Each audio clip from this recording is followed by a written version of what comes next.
Anda masih bersama dengan kami dalam Berita Lampung. Bagi Anda yang baru saja bergabung, kami akan menyajikan kembali berita pilihan pagi hari ini. Korban tenggelam di Laut Pesisir Barat. Mayat seorang pria terapung di Laut Tanjung Setia Pesisir Barat, identitasnya belum terungkap.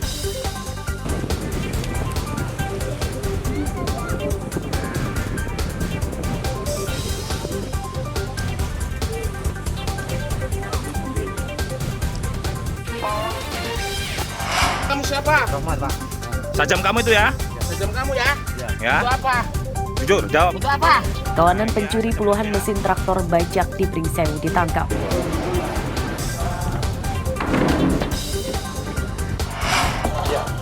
Angkat tangan, Bang.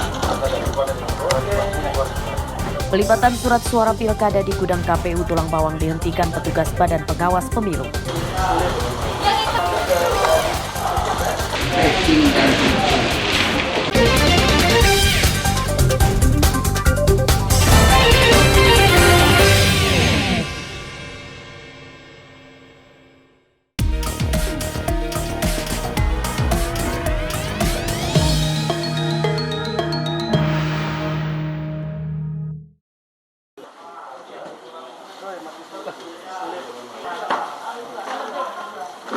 Pengepakan surat suara pilkada di gudang KPU Tulang Bawang Selasa siang mendadak dihentikan oleh petugas Badan Pengawas Pemilu atau Bawaslu. Instruksi ini mengejutkan para pekerja yang merupakan petugas PPK, PPS, dan staf KPU. Mereka kemudian diminta keluar gedung namun harus tetap digeledah.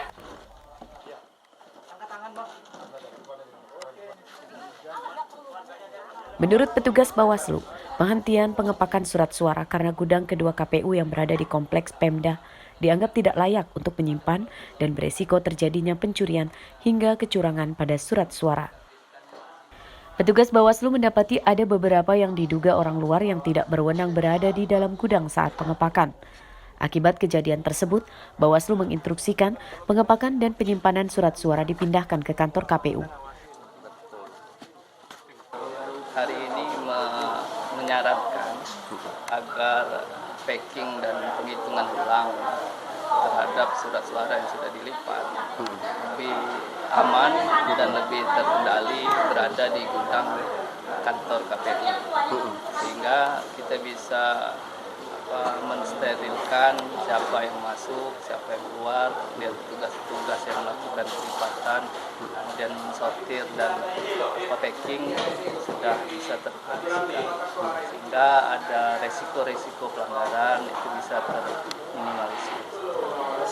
Untuk melihat hari ini, Pak, seperti apa, Pak?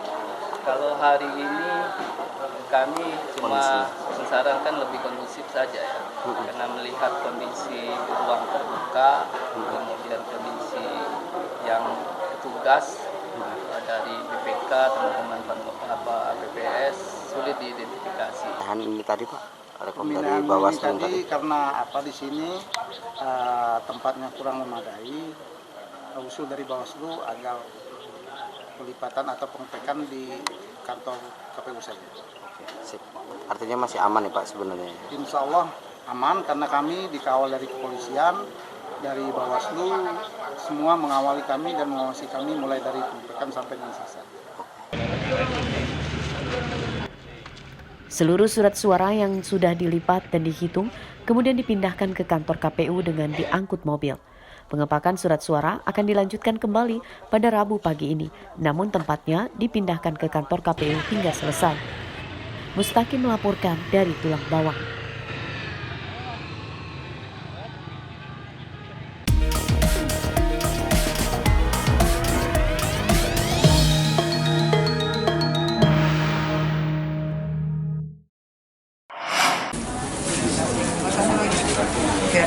Rencana pemerintah yang akan menghapuskan utang macet usaha mikro kecil dan menengah atau UMKM sangat dinanti untuk segera direalisasikan. Hal tersebut meringankan beban para pengusaha UMKM segera sehat kembali dan mengajukan kembali proses utang supaya bisa berusaha lagi ke depannya. Di pasar Wellington, ada pasar Wellington. Hal tersebut dikatakan oleh para pedagang ikan di gudang lelang Teluk Betung Selatan, Bandar Lampung Selasa siang. Mereka menyatakan keuangan usahanya sedang kembang kempis, sulit berkembang sebab terbebani angsuran bank dampak paceklik atau tingginya inflasi pasca pandemi COVID-19 lalu. Ya alhamdulillah lah kalau dihapus mah Pak. Jadi nggak ada beban lagi, nggak punya beban gitu. Jadi kita lancar usahanya gitu. Ya syukurlah kalau Bapak mau kasih bantu UMKM. Ya udah. Bantuannya kan ya itu Pak, pulbok, timbangan. itu ya. Kalau uang belum pernah. Belum pernah kalau itu. Ya kalau uang masih bisa-bisanya kita aja muter Pak. Kalau bantuan dari UMKM belum pernah dikasih bantu uang. Paling yang datang ya itu pulbok, timbangan, satu pedagang satu. Sementara itu, pejabat sementara Wali Kota Bandar Lampung Budi Darmawan menyatakan belum mendapat instruksi terkait implementasi untuk menjalankan program penghapusan utang tersebut karena jadi wewenang pemerintah pusat.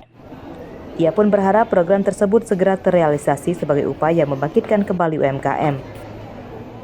Kebijakan dari pemerintah pusat tentunya kita akan mendorong ya, tapi tentunya itu masih baru pernyataan yang belum ada turunannya, kita tunggu sama-sama dan pastinya kita akan mendukung untuk program-program yang baik dari pemerintah pusat. Berarti kan kita kawal terus ya Pak ya, sampai terrealisasi ya Pak ya, atau seperti apa? Insya Allah ya harus dikawal, karena Pak Ketua nanti mengawal.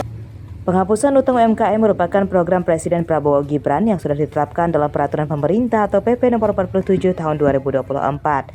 Namun, tidak semua UMKM mendapat penghapusan utang tersebut. Dalam aturan tersebut, penghapusan utang macet hanya akan diberikan pada UMKM bidang pertanian, perkebunan, peternakan, perikanan, dan kelautan yang sudah masuk dalam daftar penghapus bukuan oleh Himpunan Bank-Bank Milik Negara atau Himbara. Rata-rata jumlah utang yang dihapus maksimal Rp500 juta untuk badan usaha dan Rp300 juta untuk perorangan dengan tenor 10 tahun. Arsadi Saputra melaporkan dari Bandar Lampung. Tapi dia nganuin ini, orang dia bagian ini ya. Pedagang ikan hias masih bertahan di tengah kondisi permintaan pasar kian menurun. Kondisi tersebut juga dialami Hapipi, pedagang ikan hias di Kelurahan Pesawahan, Kecamatan Teluk Betung Selatan, Bandar Lampung. Hapipi menyatakan tetap bertahan karena permintaan dari pelanggan masih ada, meski tidak sebanyak seperti beberapa tahun lalu. Ia mengatakan beberapa jenis ikan yang masih diminati diantaranya jenis ikan biasa murah seperti koi, koki, gepi, dan cupang yang harganya di kisaran Rp5.000 hingga Rp50.000 per ekor tergantung ukurannya. Meski penurunan omset mencapai hampir 50%, Hapipi yakin permintaan ikan hias akan kembali naik. Banyak sih ikan, koki, Oscar, arwana, banyak jenis. Dari kalau dihitungin ya 100-an lah. Ya sekarang mah 1 juta aja nggak dapet. Itu belum anak buah itu. Makanya bukan sekarang mah bukan makan untungnya. Modalnya dimakan juga sekarang mah. Yang penting kita masih bisa ngatur-ngatur gitu. Buat belanja ke depannya kayak mana. Kalau nggak kayak gitu hancur udah. Penjualan ikan hias terus menurun setelah berakhirnya masa pandemi COVID-19. Saat masa pandemi itu, penjualan justru tinggi sebagai upaya menghilangkan kejenuhan pecinta ikan hias yang terdampak diberlakukannya aturan bekerja dari rumah atau WFH. Jeffrey Arifin melaporkan dari Bandar Lampung. Pemirsa, informasi tadi sekaligus menutup perjumpaan kita pada hari ini. Saya Vika Rana dan seluruh tim redaksi pamit undur diri, selamat beraktivitas dan sampai jumpa.